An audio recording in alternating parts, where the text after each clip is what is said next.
En esta sesión vamos a plantear una ponencia que nos han solicitado para un congreso internacional sobre innovación educativa en una universidad que colabora con otras universidades en la realización de este evento y que tiene su sede en la Universidad de Las Palmas de Gran Canaria.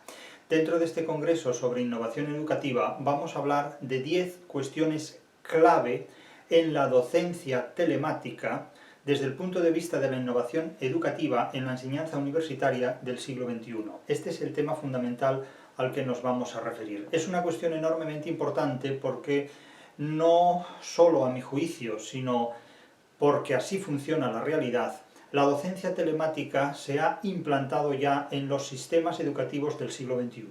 No voy a entrar ahora en debates acerca de si esto está bien o si esto está mal.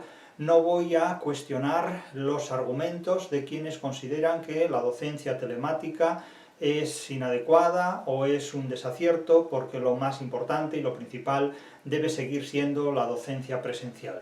No voy a entrar en este tipo de planteamientos. El que quiera ejercer la docencia presencial puede hacerlo, naturalmente, y el que quiera ejercer la docencia telemática también. Aquí directamente voy a plantear una serie de cuestiones clave que a mi juicio son 10 cuestiones clave, voy a tratar de sintetizarlas en 10 puntos, 10 cuestiones clave relativas a las posibilidades de innovación educativa desde el punto de vista del ejercicio, de la práctica en el aula universitaria, en el contexto universitario, de la docencia telemática, en lo que es el sistema educativo ya del siglo XXI. Es decir, cómo podemos transmitir conocimientos de alto nivel, conocimientos científicos en un contexto universitario, teniendo en cuenta lo que hoy es la universidad. No voy a distinguir entre públicas y privadas, eso son cuestiones que competen a los empresarios y a gestores de la actividad económica. Yo no soy un gestor de la economía universitaria, yo soy un gestor de los conocimientos literarios que se pueden impartir en una institución de alto nivel académico, como es la universidad. Por tanto, no voy a entrar en debates acerca de si la docencia digital o telemática es mejor que la presencial, o modelos de universidad pública o privada. Eso es una cuestión ajena completamente a los planteamientos que aquí expongo, que, como digo, se limitan específicamente a 10 cuestiones clave, 10 aspectos clave del ejercicio de la innovación educativa en el ámbito de la docencia telemática de la universidad del siglo XXI. Como quizás muchos de ustedes saben, yo llevo ejerciendo la docencia digital desde hace más de una década, cuando en torno a 2013 aproximadamente, 2013, finales de 2013, iniciamos una serie de grabaciones de clases impartidas en aulas universitarias de diferentes universidades, que comenzamos a subir a determinados medios digitales, medios de internet. Progresivamente el contenido de estas clases comenzaron a despertar determinado interés, determinadas inquietudes, y se masificaron, se hicieron populares a través de diferentes medios, hasta el punto de que esto ha rebasado los límites académicos y se ha convertido en una transferencia del conocimiento en determinados contextos de los que cada persona ha hecho el uso que personalmente, particularmente, individualmente y a veces también gremialmente ha considerado oportuno. Pero nunca he alterado los objetivos ni los propósitos de mi actividad docente telemática, digital, sino que estos objetivos han sido en esencia los que les voy a resumir a continuación, porque naturalmente, como una persona que lleva dedicada al ejercicio de la actividad docente desde hace más de una década y al ejercicio de la actividad docente presencial hace más de 3 décadas, pues sé de lo que hablo. Llevo ejerciendo la docencia telemática y presencial simultáneamente desde hace más de 10 años, y la docencia presencial pues desde hace 30. Uno de los hechos que la gente olvida con frecuencia es que la docencia digital es una docencia presencial grabada digitalmente. Es decir, que a veces la gente cree que cuando se imparte clase telemáticamente o digitalmente, pues no se imparte clase presencialmente. Yo imparto las dos, la presencial grabada, es decir, la digitalización o la telematización de las clases presenciales. Es decir, son dos cuestiones simultáneas, completamente. Por lo tanto, la una no es excluyente de la otra, la una no es exclusiva ni excluyentes, sino que son perfectamente armonizables y perfectamente compatibles. Ahora bien, yo les voy a exponer las características que considero claves, fundamentales, en el ejercicio de la docencia telemática, tomando como referencia la propia, la que yo ejerzo, es decir, que hablo con conocimiento de causa y con conocimiento de práctica, de ejercicio práctico, es decir, me avalan 30 años de docencia universitaria y algo más de 10 años de docencia telemática, de docencia digitalizada en el ámbito universitario. Lo primero que quiero decirles, como punto cero, digamos, como punto previo, como premisa fundamental, es la siguiente declaración, que la tengo aquí escrita para que no se les olvide durante todo el proceso de mi intervención. El medio es el mensaje de quienes no tienen nada que decir. El medio es el mensaje de quienes no tienen nada que decir. Para mí esta es una cuestión absolutamente clave en el ejercicio de la actividad docente. Con frecuencia se nos ha dicho que el medio es el mensaje. Mentira. El medio es el mensaje de quienes no tienen nada que decir. Quienes tienen algo que decir rebasan el medio y todas las posibilidades mediáticas a través de las cuales canalizan y formalizan y codifican el contenido de aquello que quieren decir. Por lo tanto, el ser humano es superior e irreductible al medio a través del cual ese ser humano se comunica. Cuando el medio te come, cuando el medio te devora, cuando el medio te engulle, es porque tú no vales más que el medio que utilizas para transmitir lo que pretendes comunicar al prójimo. Esta es una de las cuestiones absolutamente fundamentales y capitales de todo orador, de todo rétor, en definitiva. Cuando tantas personas haciendo o incurriendo en el intrusismo profesional, del mismo modo que hay muchas personas que no son fisioterapeutas y se dedican a decir que practican la fisioterapia, o personas que no saben nada de medicina y fingen ejercer la medicina, es decir, del mismo modo que hay intrusismo profesional en diferentes ámbitos y actividades, también hay intrusismo profesional en la docencia. Hay personas que no saben absolutamente nada y sin embargo se presentan como creadores de contenido. Y la pregunta es, ¿de qué contenido? Pero vamos a ver, si usted es creador de contenido literario, usted será poeta, literato, dramaturgo o novelista. Pero no se disfrace de una etiqueta en la que cabe todo, porque al servir para todo no sirve para nada. Entonces la cuestión es absolutamente fundamental. El medio es el mensaje de los que no tienen nada que decir. Por esta razón yo he insistido muchas veces en que yo no soy un youtuber, yo soy un profesor que graba sus clases, yo soy un profesor de literatura, de teoría de la literatura y literatura comparadas en una administración pública, que no youtuberiza sus contenidos, sino que explica unos contenidos literarios, los cuales resultan grabados y estos después se proyectan en un medio. Ahora, yo no soy soluble en el medio. Otra cosa es que sea visible a través de determinados medios, pero esto no me hace reducido, no me deja reducido, no me hace, digamos, quedar reducido al medio. Insisto que el medio es el mensaje de aquellos que no tienen nada que decir. La mayor parte de las personas que transmiten su logorrea a través de YouTube comunican una serie de contenidos, o crean una serie de contenidos, yo más bien diría que simplemente recrean una serie de contenidos que pueden resultar mejores o peores, más o menos satisfactorios al público que tengan, pero presentan una serie de características que son completamente diferentes a las 10 que yo voy a presentar aquí. Por lo tanto, insisto, la premisa de partida, lo repito y lo repetiré constantemente, es que el medio es el mensaje de los que no tienen nada que decir. No es mi caso, o al menos no es la pretensión de lo que yo me propongo llevar a cabo. En el ejercicio de la docencia telemática, de la docencia digital, en el ámbito académico y en cualquier otro ámbito, pero sobre todo en el ámbito universitario, debe responder, a mi juicio, a 10 exigencias básicas, 10 exigencias absolutamente fundamentales, que luego cada persona podrá desarrollar del modo que considere conveniente. Yo les voy a decir cómo las desarrollo yo, y si ustedes han seguido mis vídeos y mis explicaciones desde hace mucho tiempo, es decir, mis clases, porque hablar de vídeos es hablar del medio, pero hablar del contenido es hablar de literatura, ya se darán cuenta perfectamente de lo que quiero decir. Hablo con demostración de hechos y con conocimiento de causa empírica, es decir, hablo de lo que ha sido mi trabajo durante los últimos 10 años en docencia telemática y de lo que ha sido mi trabajo en los últimos 30 años, ya más de 30 años, en docencia presencial en diferentes universidades.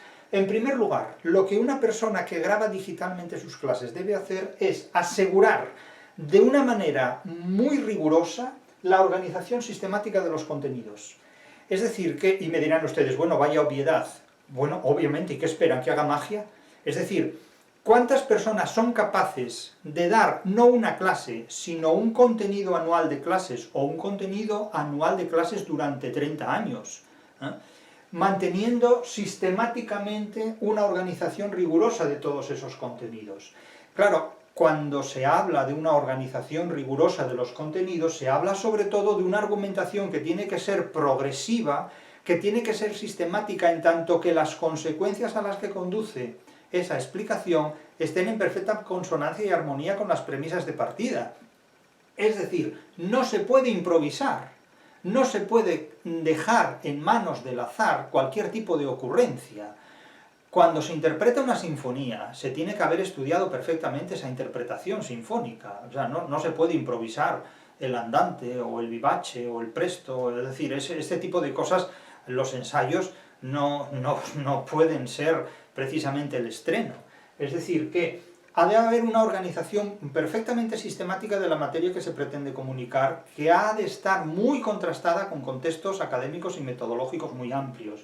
Y sobre todo la exposición ha de ser siempre progresiva, no retrogresiva, ha de ser siempre progresiva, de ir hacia adelante, ha de ser envolvente y ha de ser integradora, de tal manera que el final sea pues como el final de una sinfonía mahleriana, es decir, ha de ser omnímoda, es decir, ha de ser sintética, ha de ser plenaria, de ahí lo que se dice con frecuencia cuando una sesión es plenaria, es decir, que lo ocupa íntegramente todo y que desde luego tiene una organización progresiva, rigurosa, argumentativamente creciente, envolvente e integradora.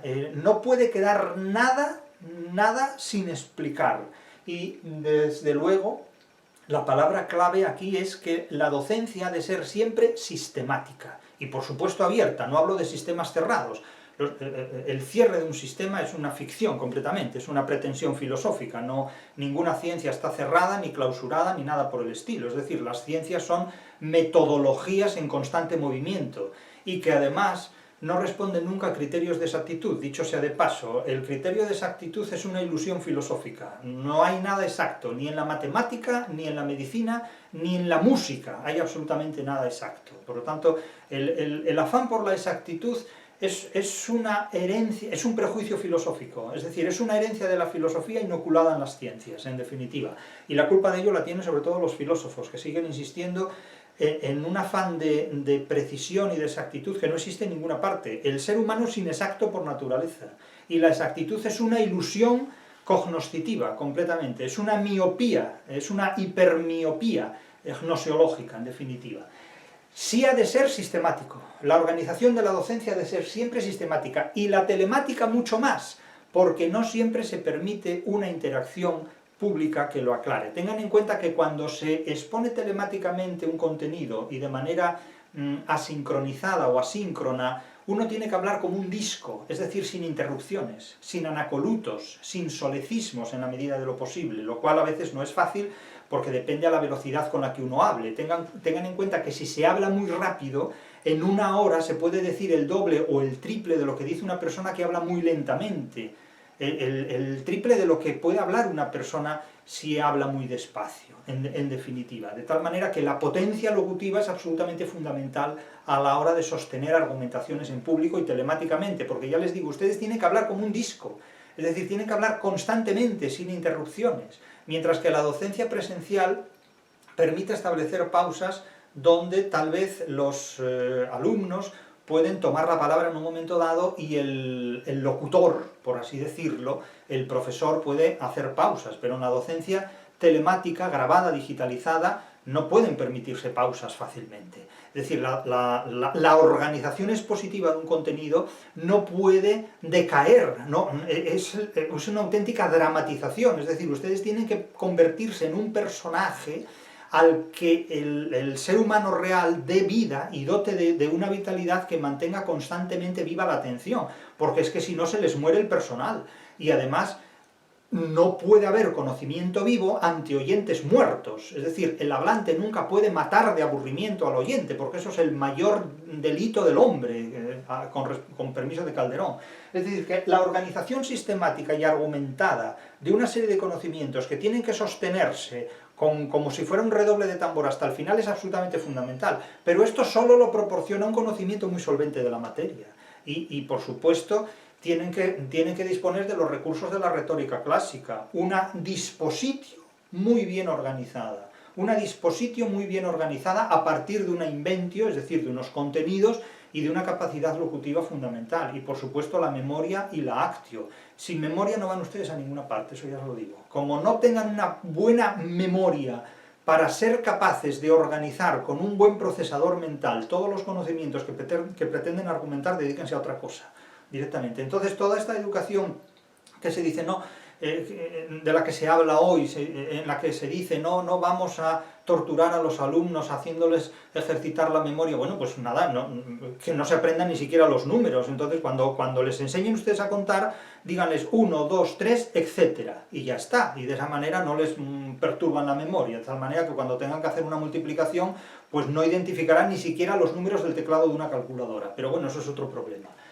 Punto 2, segunda cuestión clave de la docencia telemática. La claridad lógica, es decir, los términos tienen que estar muy claros. El oyente tiene que entender con una inmediatez absoluta de qué hablamos. No puede haber conceptos confusos porque entonces el oyente pierde capacidad de atención. Es responsabilidad del hablante que el oyente no pierda nunca capacidad de atención y capacidad de interés en lo que se dice. Esa es la gran responsabilidad del hablante, en definitiva, la claridad lógica. Pero hay otra más. Hay una cuestión absolutamente fundamental, además de la claridad lógica, es la originalidad. Es decir, si ustedes no son originales en los contenidos que transmiten, ustedes son prescindibles. Lo único que de alguna manera, y siempre temporalmente, nos hace imprescindibles, y ya digo siempre temporalmente porque nadie es imprescindible de forma definitiva, es la originalidad en la transmisión del conocimiento y sobre todo la originalidad en la gestación, en la generación, en la creación, de alguna manera, del conocimiento. Si aportamos conocimientos originales, entonces tendremos más valor que si simplemente citamos o recitamos lo que dijeron otros. Hay muchas personas que se dedican simplemente a citar o recitar lo que dijo otro. Claro, eso no nos conduce a ninguna parte. Por esa razón yo detesto la lectura de trabajos donde dice, como dice George Steiner en tal sitio, como dice Martha Nussbaum en tal parte, como dice Harold Bloom en tal otra parte. Oiga, mire, si yo quisiera leer a esos señores, leería a esos señores, pero no le leería a usted, porque usted me está transmitiendo un conocimiento completamente mediatizado y seguramente devaluado de lo que son esos señores. Digo seguramente, no necesariamente. Pero, y además casi siempre citan autores anglosajones que no dicen absolutamente nada, porque ya para eso pueden citarme a Ortega y Gasset, que dice lo mismo que ellos, pero por lo menos, digamos, forma parte de nuestras referencias, de nuestro pasado más o menos decorativo. Pero la cuestión es que la claridad es fundamental, la claridad es fundamental. La claridad tiene que tener una riqueza lógica de conceptos, pero sobre todo esos conceptos tienen que estar enriquecidos por la originalidad, porque la originalidad es lo que mide nuestro grado de inteligencia para innovar en el ejercicio del conocimiento. O transmitimos conocimientos inéditos, insólitos, innovadores, o simplemente somos prescindibles, porque para repetir lo que han dicho nuestros maestros, para eso ya que hablen ellos.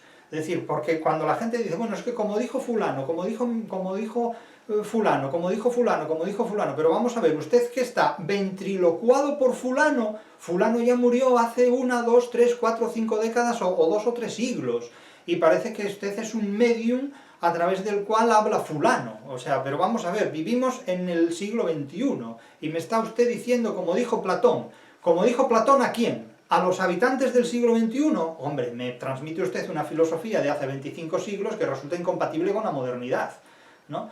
Me explican la teoría política de Platón. ¿Para qué? Para volver a totalitarismos. Para totalitarismos ya tenemos las teorías políticas de la posmodernidad, que son los mayores totalitarismos de la historia, aunque parezcan los momentos más libertarios de la humanidad. Pero claro, depende de la claridad lógica y de la originalidad con que transmitamos todos estos conceptos que tienen que estar muy bien armados. Armados no bélicamente, quiere decir que deben estar armados en un sentido metodológico, en un sentido contextual. ¿No? Hablamos de totalitarismo y conceptos armados y la gente ya piensa en la Unión Europea. Bien, tercer aspecto, tercer asunto clave, tercera cuestión clave, el dominio de la tecnología. El dominio de la tecnología tiene que ser absoluto. No podemos dedicarnos a la docencia digital esperando que los instrumentos telemáticos que exige el ejercicio de la docencia digital la hagan otras personas. Es decir, la docencia digital es mucho más exigente que la presencial. Por esta razón, cuando mucha gente dice, no, es que la docencia presencial es mucho mejor, ese tipo de declaraciones lo único que esconden es la comodidad para no enfrentarse a la docencia digital. La comodidad para seguir haciendo siempre lo mismo y no asumir las nuevas exigencias que el trabajo que requiere la telematización de la actividad docente, la digitalización de la actividad docente haya de afrontarse. Porque las clases presenciales son muy sencillas. Usted va al aula, suelta su rollo, el rollo patatero de toda la vida, ¿verdad? Y si los alumnos se enteran bien y si no también, le da igual. Termina la clase y usted se va. Pero sin embargo, si ejerce la docencia digital, usted tiene que grabar la clase, usted después tiene que procesar la grabación del aula y tiene que hacerlo siguiendo determinados procedimientos y mecanismos técnicos. Si lo hace bien, eso saldrá bien, y si lo hace mal, se le puede borrar, se le puede estropear, se le puede deteriorar, etcétera, etcétera. Luego, por otro lado, hay muchas personas que son incapaces de hablar durante más de 60 segundos, y entonces lo que hacen son las llamadas píldoras. Yo no digo que eso sea bueno o que eso sea malo, cada uno que haga lo que le parezca más oportuno para el ejercicio de la docencia digital. Yo sigo el modelo de la lección magistral, no porque me apellide como me apellido, sino porque me parece que la lección magistral requiere sobre todo una demostración de conocimientos que no se puede pulverizar en píldoras, que no se puede atomizar, porque eso no tiene ningún sentido. Es necesario demostrar al ser humano que oye cómo se puede argumentar, cómo se puede organizar, cómo se puede dotar de claridad lógica y de conceptos armados a una organización sistemática del conocimiento que ha de transmitirse combinando muchísimos elementos, que tienen que ver con la literatura, con la teoría de la literatura, con la literatura comparada, con la crítica literaria, con la ficción, con los materiales literarios, con la teoría de los géneros literarios. Hablo de mi materia, cada uno conoce los límites y posibilidades de la suya. Pero evidentemente no tiene sentido exponer unos contenidos docentes y limitarlos simplemente a una docencia presencial y decir que eso es lo mejor del mundo cuando, señores míos, estamos en el siglo XXI. No podemos reducir la actividad docente a las prácticas del siglo XIX y tampoco a las prácticas del siglo XX. La sociedad de hoy, el alumnado de hoy, no dispone de la sincronización temporal de la que puede disponer el docente y a la inversa. Por lo tanto, la posibilidad de grabar telemáticamente, digitalmente, unos contenidos docentes y de ponerlos a disposición pública de todo aquel que esté dispuesto a seguirlos, es un grandísimo avance en la transmisión del conocimiento. Luego todo va a depender del interés que el oyente pueda tener en esos conocimientos, pero es que por lo menos la responsabilidad del docente es poner toda su carne en el asador para que el conocimiento del que el docente dispone pueda llegar a quien lo pueda utilizar de manera eficaz y de manera competente. Por lo tanto, a mí, cuando alguien me dice que la docencia telemática desnaturaliza la docencia digital, en primer lugar no le hago caso, porque lo que le digo es, usted siga haciendo la docencia o ejerciendo la docencia que estime oportuno, pero no me prive a mí de, después de haber ejercido la docencia presencial y simultáneamente grabarla, la transmita digitalmente. Porque yo no privo a nadie de ejercer la docencia presencial, pero que nadie me desnaturalice a mí o me desautorice a mí por, después de haber ejercido la docencia presencial, ejercer la docencia que el presencialista no hace, que es la digitalización de la docencia presencial. ¿Por qué la gente tiene tanto miedo a grabarse dando una clase? Pregunto, ¿por qué la gente tiene tanto miedo a exponer a pecho descubierto los contenidos que transmite respecto a la materia docente que imparte? ¿Por qué lo tiene? Y en segundo lugar, porque, insisto, la docencia presencial se termina en el aula, pero la docencia digital implica la presencial y un trabajo extra que nadie paga. que uno tiene que hacer por pura vocación, que tiene que hacer no por dinero, sino simplemente porque está convencido de que los conocimientos que maneja pueden ser útiles para mejorar determinados aspectos y cualidades de la vida humana, ni más ni menos. Entonces, el dominio de la tecnología es algo absolutamente fundamental en el ejercicio de la docencia telematizada, de la docencia telemática, y es algo de lo que prescinden los que limitan su actividad profesional a una docencia presencial. Insisto que estamos en el siglo XXI, no estamos en el siglo XIX. La docencia hoy exige una telematización que, digamos, las viejas generaciones pues probablemente no están dispuestas a llevar a cabo, y que las jóvenes generaciones a veces confunden en muchos términos, porque pretenden identificar un contenido espectacular con la docencia digital, y eso no tiene nada que ver. Es decir, uno no atrae a más público por hacer el gilipollas delante de una cámara. Eso, hay muchas personas que se dedican a llenar sus vídeos pues de contenidos espectaculares y de efectos especiales. A mí me basta simplemente la palabra oral y una pizarra, y a veces ni siquiera la pizarra. Eso depende de lo que uno pretenda transmitir. Pero, evidentemente, por esta razón, y vuelvo a repetirlo, yo no soy un youtuber, porque mi contenido no se agota en el mensaje, y mi mensaje no se agota en el medio. Es decir, hay personas que son completamente solubles en el medio a través del cual se manifiestan. Eso para mí es un youtuber, básicamente. Es decir, yo utilizo los medios de comunicación de la sociedad del siglo XXI para transmitir los conocimientos de los que dispongo, pero no me disuelvo en el medio, mediante efectos especiales y particularidades. Eso ya lo hacen otros, por su cuenta, utilizando pues mis contenidos, mi imagen o secuencias de mis vídeos, pero no yo. Es decir, yo no necesito esa pulverización pública para transmitir unos conocimientos, porque precisamente eso es lo que destruye, digamos, la organización lógica y conceptual de los procedimientos. Como ha dicho mucha gente, el sentido del humor de maestro es mucho más visible y mucho mejor en sus vídeos enteros que en la fragmentación que de ellos se hace. Entonces, claro, la gente dice que los posibles momentos graciosos que yo pueda tener, que por cierto no sé dónde están, pero bueno, hay gente que se ríe mirando para un ladrillo, pero bueno, entonces pierden precisamente con la segmentación, pero eso ya es una cuestión de cada cual, porque yo no me dedico a ver ni mis propios vídeos una vez grabados, porque a tales extremos de narcisismo, verdaderamente, todavía es que ni me lo planteo, desde luego. Pero insisto que el dominio de la tecnología, a mi juicio, implica descartar efectos especiales, porque los efectos especiales destruyen la eficacia del conocimiento, aunque puedan potenciar la suscripción de seguidores.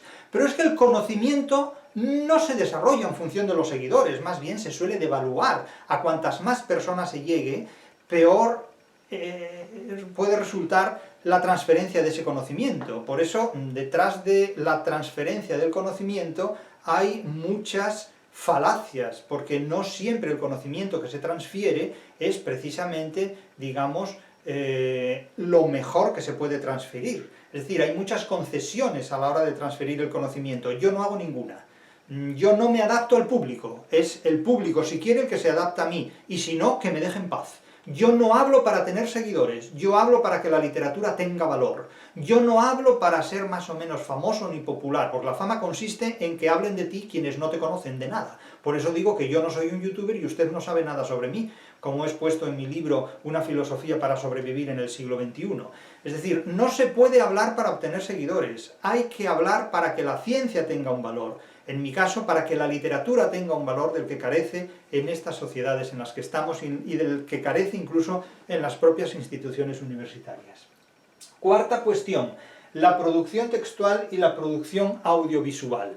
Esto es absolutamente fundamental, porque es necesario crear contenidos textualizados que se puedan depositar en una plataforma descargable por parte del estudiante, del alumnado, del personal discente, por así decirlo, y esos contenidos textuales, de alguna manera, evitan que el oyente tenga que tomar apuntes como ocurría tradicionalmente. Yo sufrí clases universitarias donde lo único que se podía hacer era tomar apuntes, porque el profesor venía con sus papeles amarillos, tan amarillos o más que él todavía, ¿verdad? Papeles que tenían como 50 años ya, porque habían sido de sus profesores también, una cosa por el estilo, y soltaban su rollo. Incluso recuerdo el caso de una profesora que tenía los apuntes del año de María Castaña, y fingía que los ejemplos que ponía los pensaba en ese momento. Por ejemplo, y decía, Pepito come castañas, ¿no? Y claro, nosotros, los alumnos, ya teníamos esos apuntes desde el primer día de curso porque ya se podían adquirir en la fotocopiadora. Entonces era curioso, porque nadie tomaba apuntes en clase porque ya estaban tomados. Eran literales, y claro, cuando la profesora fingía pensar en una frase, por ejemplo, Pepito come castañas, ya la gente ya la decía antes de que ella la soltara, y ella además no se enteraba de esto, era una cosa curiosísima. Es decir, que impartían clase, fingiendo que daban clase a alumnos que ya tenían la partitura delante y ella la presentaba como si fuera una creación original suya de ese momento. Era algo sorprendente. Estas situaciones ya no son necesarias, porque se puede subir a una plataforma el contenido que se estime oportuno, textualizado, incluso se pueden subir artículos perfectamente elaborados, capítulos de libros o libros enteros, poniendo de este modo a disposición de los alumnos, de los discentes, todos esos materiales textuales. Y además también se pueden poner los materiales audiovisuales, es decir, en el caso de los MOOC, de los Moodles, de los cursos masivos abiertos en línea, todas estas plataformas permiten naturalmente poner a disposición de las personas que se suscriban, que se registren, se matriculen en ellas, todo esto perfectamente diseñado, organizado y con unas estructuras muy nítidas, muy lógicas. Ahora bien, para mí la clave no está solamente en la producción textual y audiovisual, está sobre todo en exponer estos contenidos en relación dialéctica con el espectador. Para mí la clave está en la dialéctica con el espectador, que es lo que yo sobre todo mantengo y expongo en mis vídeos. Yo no hago la pelota a mis oyentes, yo me enfrento a mis oyentes, pero no porque esté enemistado con ellos, pues no los conozco, no puedo ser amigo ni enemigo de mis oyentes. Hay algunos que reaccionan ante esta dialéctica como si yo les declarara la guerra, cuando yo no los conozco de nada. Es decir, no puede haber ningún tipo de presunción de enemistad, porque yo no les conozco a ustedes, yo no sé quiénes son ustedes. Es decir, quien les habla aquí no soy yo, es un personaje, yo no soy mi personaje. Ustedes aquí enfrente lo que ven es a un ser humano que tiene mi aspecto, pero quien les habla es un personaje, no soy yo, evidentemente, porque aquí hay una relación dialéctica con el espectador, con un espectador virtual completamente. Por lo tanto, es decir, no se tomen esto a nada personal, porque es que no hay nada personal, no puede haberlo, de ninguna manera, no puede haber nada personal, ni para bien ni para mal. Es decir, hay gente que se emociona para bien y otros se emocionan para mal, es el mismo error, es un espejismo completamente. Pero los contenidos valen más y tienen una función más apelativa cuando el que habla mantiene una relación dialéctica con el oyente. Es decir, la dialéctica es una relación que incentiva, no solo emocionalmente, porque aquí no se pretende incentivar emocionalmente a nadie, se pretende incentivar cognoscitivamente, gnoseológicamente al oyente. En definitiva, lo que se pretende es estimular la reacción intelectual, no la reacción emocional. Es decir, hay personas que son impotentes intelectuales, entonces quedan simplemente en el margen, en los límites de lo emocional. ¿Me gusta o no me gusta? Miren, yo no hablo para gustarles ni para disgustarles. Yo hablo para proporcionarles a ustedes, si los quieren recibir, unos conocimientos sobre la literatura, y sobre todo para que la literatura tenga valor, no para que ustedes tengan más valor, eso es problema suyo, yo no entro en sus valores personales. Yo entro e intervengo hasta el fondo en los valores de la literatura, y me interesa que la literatura tenga más valor, y la literatura tiene más valor si se adentra en el cerebro de las personas inteligentes. Ahí es donde la literatura adquiere un valor. No si se adentra en el cuerpo de las personas sensibles, porque ahí la literatura simplemente se desmenuza y se desvalora, se infravalora completamente, como en los ensayos de tantas personas que ven pues en la literatura lo que no hay. Ven infinitos o ven simplemente pues emociones, pero es que la literatura no es un despliegue de emociones. Estoy hasta las narices de oír a gente que dice que la literatura es placer. Oiga, mire, para placeres hay otros procedimientos que no tienen nada que ver con la literatura, ¿eh? Es decir, otra cosa es que ya lo he dicho muchas veces, que Borges se acostara con Virgilio. Borges se acostaba con Virgilio porque no tenía otra cosa. Pero evidentemente anda que no tiene el día horas para estar con Virgilio y no meterse en la cama con Virgilio, etc. Lo que quiero decir con esto es que La dialéctica con el espectador es una cuestión absolutamente clave en la eficiencia de transformación y comunicación de conocimientos. Al espectador hay que estimularlo intelectualmente, no emocionalmente. Hay que estimularlo intelectualmente, no dormirlo intelectualmente. Y eso es el objetivo fundamental del conocimiento. De ahí que la reacción dialéctica ante el espectador sea absolutamente fundamental en el sostenimiento de la transferencia de conocimientos y de la generación de conocimientos. Recuerdo que una vez una persona me decía, es que usted habla para epatar, utilizó la palabra epatar. Digo, pero vamos a ver, ¿usted qué quiere? ¿Que yo sea un somnífero?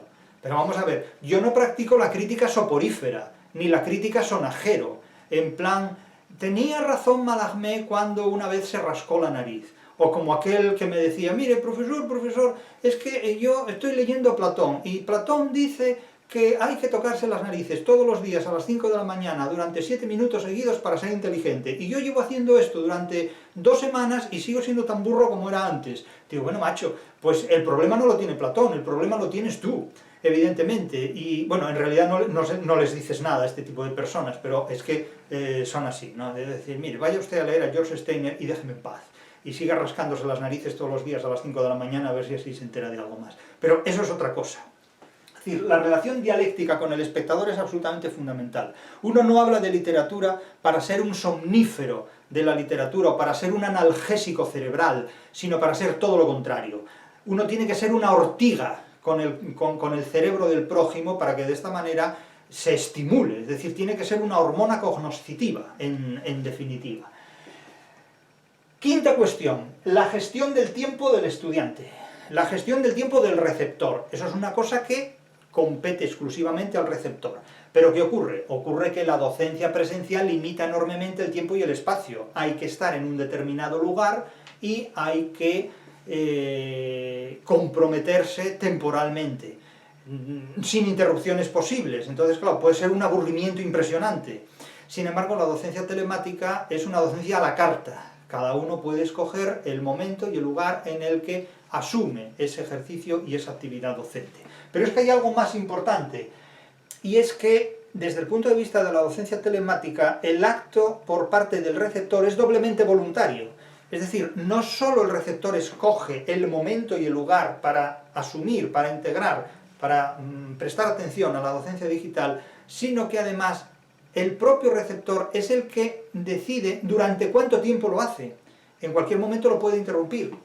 Pero claro, no es consumo, es una implicación, o por mejor decir, es un consumo de un producto intelectual que requiere una implicación mucho más intensa que la de estar en un aula cada 2 minutos mirando el teléfono móvil o pensando en las musarañas. ¿Qué es lo que ocurre sobre todo en la docencia presencial obligatoria? La docencia no puede ser nunca obligatoria, tiene que ser totalmente voluntaria. Y además tiene que tener mucha libertad para evitar que el receptor sea un consumidor. Hay que buscar la implicación del consumidor, y la implicación del consumidor se consigue mediante una organización sistemática, una claridad lógica y original de conceptos bien armados, un dominio de la tecnología que haga llegar esos contenidos a un receptor, una producción textual y audiovisual original, y que se base en la dialéctica frente al receptor, en una dialéctica con el espectador, no en un discurso durmiente o soporífero. Y desde luego hay que facilitar las cosas para que el estudiante, en la organización temporal de la asimilación de esos conocimientos, tenga facilidades y se sienta invitado a hacerlo, no repelido. Sexta cuestión, lo que yo llamo la evaluación por selección natural. Esto lo he mencionado ya en otros vídeos con anterioridad y vuelvo a repetirlo aquí. Generalmente la docencia tradicional concluye en un examen, concluye en una prueba de fuego. Exámenes que a veces son malísimos simplemente para quitarse al alumno de en medio y evitar que presente reclamaciones. Exámenes que además hoy resultan inviables en muchísimos aspectos, porque si ese examen consiste simplemente en la presentación de un trabajo, el trabajo lo hace la inteligencia artificial. Se le dice a la inteligencia artificial lo que tiene que hacer y la inteligencia artificial, de forma sumamente plana, pues perfectamente redacta el trabajo. De forma plana, pero muy superior a la capacidad que la mayor parte de los alumnos pueden ofrecer. Esto se nota a la legua. Cuando algo está redactado por la inteligencia artificial se nota de lejos. Se nota de lejos. Yo rechazo ese tipo de exámenes. De hecho, yo no hago propiamente exámenes a la gente, salvo si la burocracia de la administración universitaria sí me lo exige, porque lo que no soy es un rebelde sin causa. Yo sé que trabajar consiste en ejercer prostibulariamente un trabajo a cambio de un dinero bajo las condiciones de un contrato. Toda forma de trabajo es una forma más o menos sofisticada y cuidada de ejercer la prostitución. Uno vende su libertad por dinero durante el horario y el calendario laborales. Y si alguien se asusta de todo esto es porque no ha pensado nunca en qué consiste realmente trabajar. La libertad comienza cuando termina el horario y el calendario laborales. Hasta entonces uno lo que hace es cumplir un contrato en virtud del cual renuncia a su libertad para ejercer un trabajo. Muchas personas cometen el error de llevar al trabajo iniciativas de exigencias de libertades. En el trabajo no hay libertad, en el trabajo uno obedece, en definitiva. El trabajo no es democrático, el trabajo es lo que uno tiene que aceptar. El hecho de que el trabajo esté regulado por leyes civiles, penales o mercantiles son aditamentos del régimen político que nos toca vivir en cada época, pero en realidad son ilusiones más allá de la realidad. La evaluación por selección natural consiste en que el propio alumno se somete a una autoevaluación, al margen de los exámenes que realice, que pueden ser más o menos engañosos, porque los exámenes desembocan en una sobrecualificación del estudiante. Después los estudiantes, una vez graduados o licenciados, llegan al mercado laboral y dicen: es que yo estoy haciendo un trabajo, estoy trabajando por debajo de mis cualificaciones académicas. No, no es así. Es que durante tu periodo universitario estuviste, digamos, creyendo que valías más de lo que realmente valías. Es decir, que cuando estudiabas en la universidad te sobrecualificaron y ahora la realidad mercantil, la realidad del mercado te pone en tu sitio.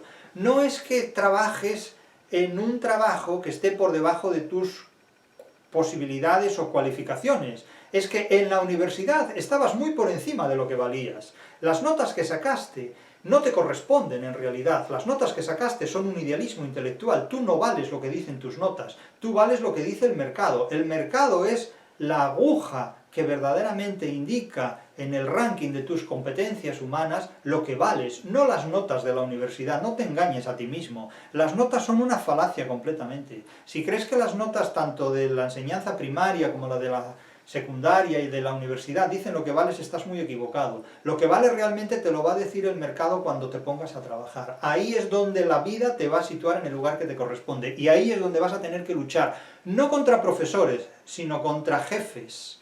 Ahí es donde te vas a encontrar con lo afilados que son los dientes de la realidad.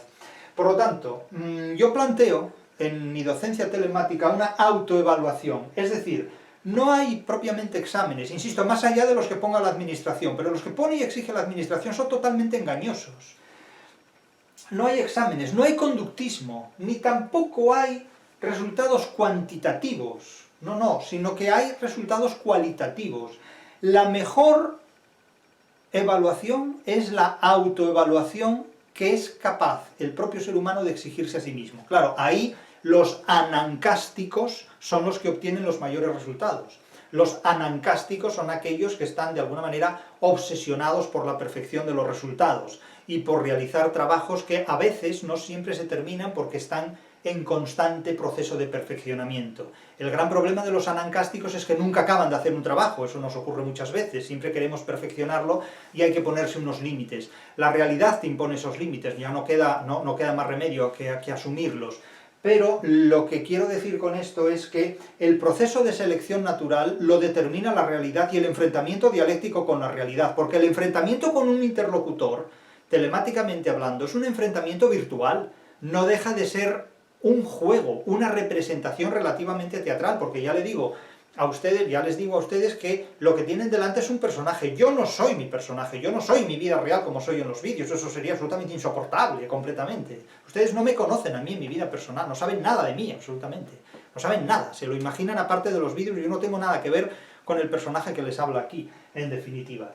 Por lo tanto, el aspecto más relevante de la docencia digital es la exigencia de una selección natural al oyente, que el propio oyente sea un fiscal de sí mismo, que se evalúe a sí mismo y que se enfrente a la realidad, que no se mire en un espejo, sino que se mire en un espejo invertido, es decir, que se someta a un proceso de extrañamiento frente a sí mismo, de distanciamiento frente a sí mismo, es decir, que lleve a cabo la inversión del narcisismo, que vea todos los defectos que tiene y no todas sus virtudes, como ocurre comúnmente con la experiencia del narcisismo. Es decir, la autoevaluación implica examinarse, fiscalizarse, escanearse en todos los defectos que tenemos desde el punto de vista de la adquisición de conocimientos. Es decir, la autocrítica, pero una autocrítica de verdad, no una autocrítica para ser el rey del narcisismo, en definitiva. Por lo tanto, no se plantean exámenes externos, sino exámenes propios, con criterios externos, por supuesto, porque quien nos examina en este mundo es la realidad, no el profesor.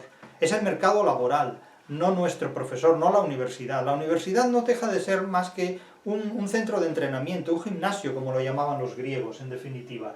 La evaluación por selección natural la da el mercado, sobre todo en el siglo XXI. Séptimo punto, la interacción asíncrona efectiva. La interacción asíncrona efectiva. Claro, esto es enormemente importante, porque aquí hay una interacción dialéctica, pero no sincronizada. No hay posibilidad de afirmación-respuesta, porque los diálogos interrumpen el proceso de una argumentación. Es decir, una persona que habla bien, cuando interviene en una tertulia, no tiene capacidad de exponer absolutamente nada, porque los trabalenguas que se forman en una tertulia son incompatibles con el racionalismo humano. A mí me han invitado muchas veces a programas de televisión, no he ido a ninguno, y desde luego no pienso ir a ninguno donde yo tenga que ponerme a aguantar las chorradas de interlocutores que son absolutamente inasumibles. Es decir, solo por dinero un ser humano puede someter la originalidad de sus ideas a un debate con personas que no tienen ninguna competencia sobre las ideas respecto a las cuales uno habla. Es decir, eso es completamente incompatible con el racionalismo humano, a menos que lo que uno pretenda sea el narcisismo de una exhibición.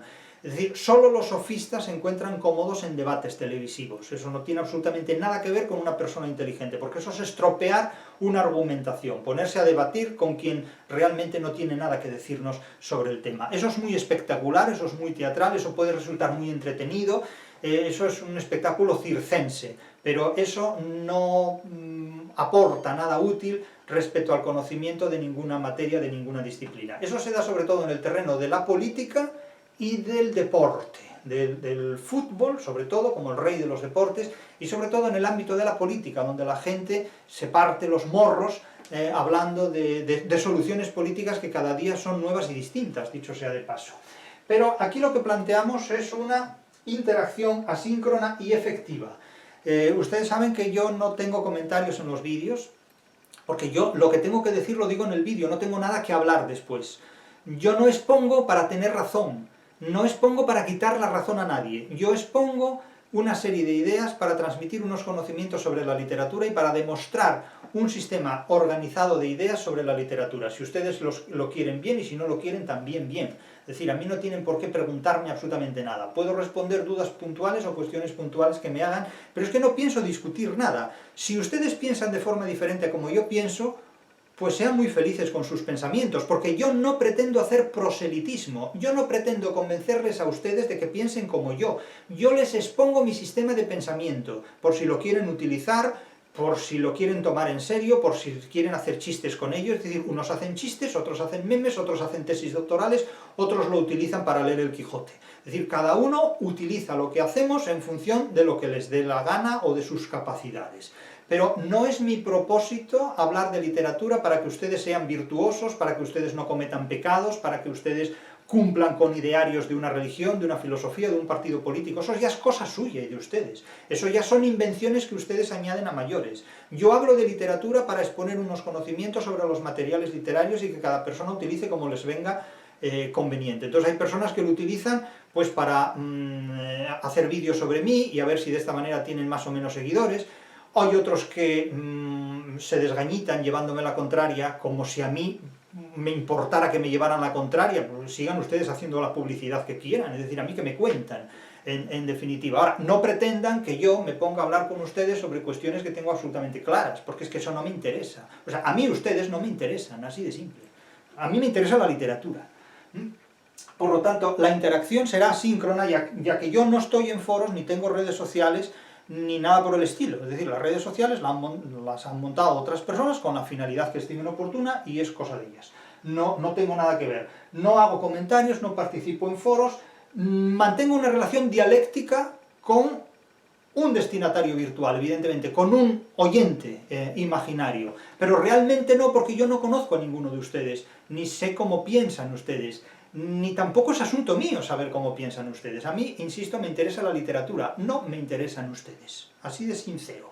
Y si no les gusta, pues lo siento, pero yo no hablo para gustar ni para disgustar, hablo para que la literatura tenga valor. Otra cosa es que ustedes en YouTube estén acostumbrados a otro tipo de conocimientos, pero les insisto, yo no soy el medio. El medio es el mensaje de quienes no tienen nada que decir. Yo tengo mucho que decir sobre la literatura, si les gusta bien y si no me da igual. Octava cuestión, y aquí desembocamos, la exigencia de adaptación. La exigencia de adaptación al ponente. Yo no me adapto a ustedes. Ustedes si quieren se adaptan a mí, y si no cambian de canal o se dan de baja como suscriptores. Yo no les necesito, abiertamente.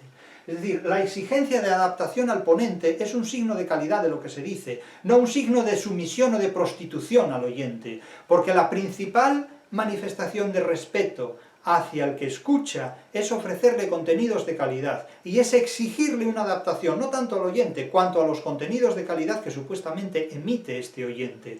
Si yo me adaptara a ustedes, les estaría faltando al respeto. Si les exijo a ustedes que se adapten a la exigencia de conocimientos que la literatura requiere, al menos no les engaño, y esto es algo absolutamente fundamental. El sofista siempre se adapta al oyente, El exigente exige que el oyente se adapte a aquellos conocimientos que él transmite, en definitiva. La exigencia de adaptación al ponente, la exigencia por parte del ponente de adaptación a los contenidos que transmite es algo absolutamente capital en la docencia, tanto presencial como telemática, porque entonces, si no, rebajamos el contenido de la docencia simplemente a un producto de consumo, a un producto mercantil, que es lo que la gente busca sobre todo, hacer seguidores. A mí hay mucha gente que me dice, es que si usted hablara de gilipolleces tendría muchos más seguidores. Sí, pero yo es que no quiero ni seguidores ni gilipollas, hombre.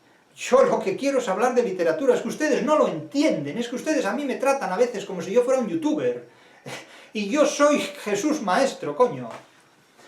La exigencia de adaptación al ponente es algo absolutamente fundamental para que se puedan valorar los contenidos que se transmiten en cualquier actividad científica y académica. Punto 9 y penúltimo, la autonomía intelectual del oyente.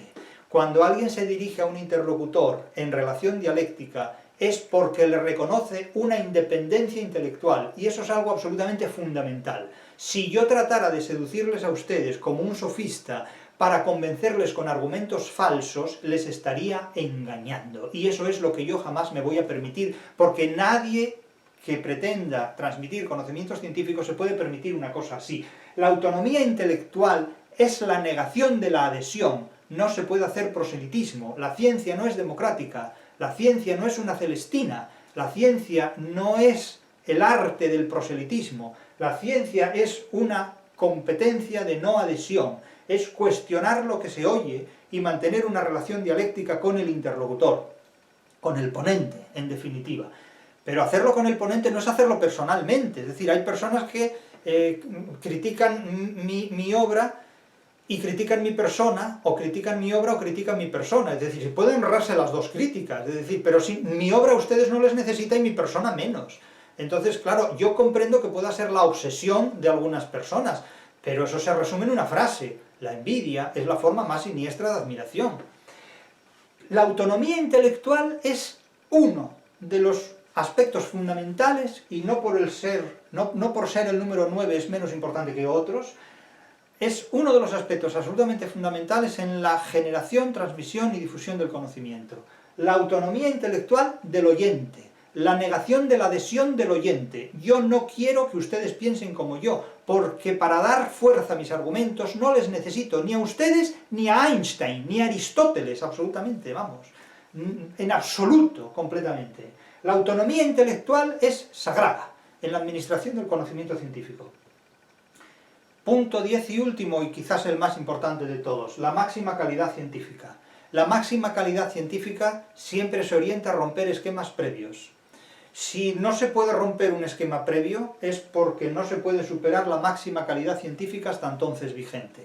Si se puede construir una obra de teoría de la literatura original que rompa esquemas previos, entonces habremos hecho algo importante y seguramente habremos conseguido hacer subir, hacer avanzar la máxima calidad científica dada en el horizonte de expectativas en el que nos situamos. Pero estos 10 puntos me parece que son absolutamente fundamentales para el ejercicio de la docencia presencial, pero sobre todo el de la telemática. Es que la docencia telemática es un grado más en la docencia presencial, porque la docencia telemática exige la presencialidad y además exige situar la presencialidad en un circuito global de conocimiento del que no puede prescindir ya ningún docente en el siglo XXI.